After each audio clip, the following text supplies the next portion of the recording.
Let's bring in former national security advisor to President Trump in his first term and former U.S. ambassador to the United Nations, John Bolton.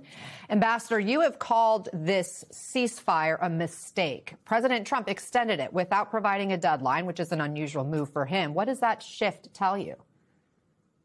Well, I think it shows the president, number one, wants out of this any way he can get it. And number two, signals incredible weakness toward the Iranians. I don't think the Iranians have the upper hand here, but I think they have the upper hand, and that's dangerous. My perspective is that we should get regime change in Iran. I have no idea whether that's the president's perspective, but it's from that view. Well, the president says this is regime change, that's already taken place. You disagree? Of course. I mean, this is the same ideology. It's the same people. In fact, there's an interesting historical tidbit here. Many people said, of course, we should negotiate with Iran. Over the decades, it will moderate. The regime will become more normal. We'll be able to deal with it. In fact, the ideology remains today as strong or stronger than it did when they first took power 47 years ago. And it simply underlines this is not a government you can negotiate with and expect them to adhere to their agreements. The only lasting solution to bring peace and stability in the Middle East is for this regime to go. And their current actions, in my mind, simply continue to prove that point.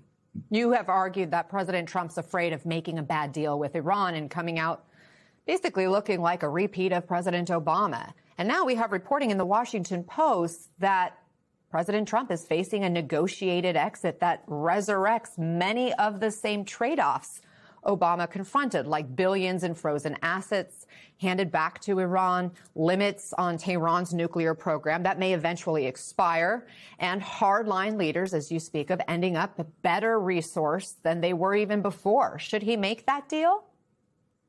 No, he shouldn't. But because he started the war without knowing what his objectives were, at this point, I think he's in the place of the old adage: when you don't know where you're going, any road will do.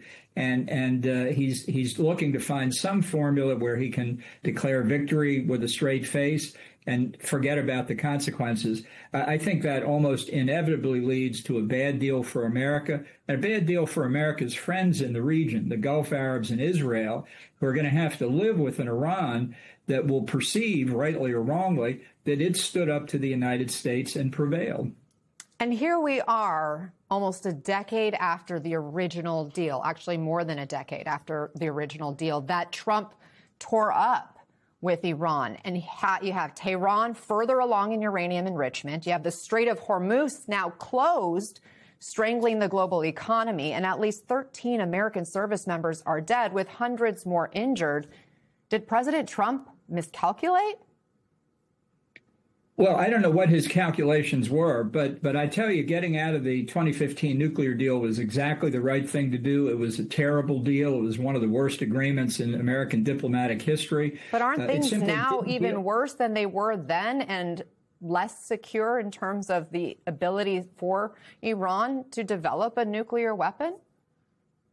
Well, let me come to one caveat to that, but we have done extraordinary damage to the Iranian nuclear program, both in the 12-day war last summer and now, and to the production facilities for that program, and for the ballistic missile program, and the capacity of the Revolutionary Guard.